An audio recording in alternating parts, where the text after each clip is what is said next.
Шерхан Мұртаза «Ай мен Айша» шығармасы. Шерхан атамыздың шын есімі Барысхан. Әкесі Мұртаза 1937 жылы абақтыға жабылады да, анасы 3 баламен асыраушысы қалады.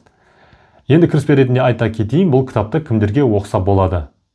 Әлбетте барша қазақ, әсіресе біздің уақытымызда, мынау қолымда айфоным жоқ деп, өмірге көңілі толмай жүрген жас өспірімдер, болмаса детский травмам бар деп, әртүрлі депрессияда жүрген кісілер оқыса екен деймін. Сонымен Мұртаза абақтыға жабылады. Сондағы бар кінәсі байдың баласы болғандығы.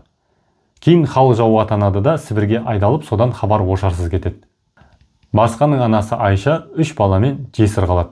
Үйдің үлкені Барысхан, жасы әлі 6-ға толмаған, одан кейін Құрмаш, 3-тен енді асқан, және үйдің кенжесі Батырхан 1 жас шамасындағы әлі шақалақ бала.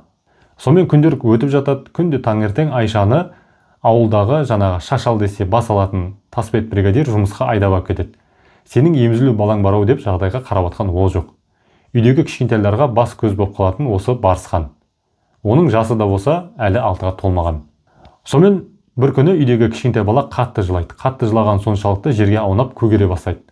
Барысхан шошып кетеді де інісін көтерген күйі ауылдағы Нәметқұл көкесіне жүгіре кетеді. Нәметқұл көкесі баланы алып әрі қарап, бері қарап, саусағын санап көреді, тамырын ұстап көреді. Содан аяғындағы башпайларын ашып қараса, баланың башпайларын арасын кәдімгі ақ құрт қаптап кеткен. Нәметқұл көкесі кәдімгі қозының құйрығын тазалағандай қолына іспет алады да, баланың башпайындағы құрттарды біртіндеп тере бастайды. Құрттарды теріп болған сол ет дейді, бала да жылауын қоя салды дейді. Сонда деймін, сол уақытта балаға қарау былай тұрсын, баланың жағдайын жасауға да ешбір мүмкіндік бермеген екен ғой. Ол кезде қазіргідей миллионмен декретке шығып, жылы үйде жататын жағдай жоқ. Таң атқаннан күн батқанға дейін ауылдағы жұмысқа жарамды деген адамдардың бәрін колхоздың жұмысына салады. Және оған бір тиын да ақы бермейді. Міне кітап осындай оқиғамен басталады.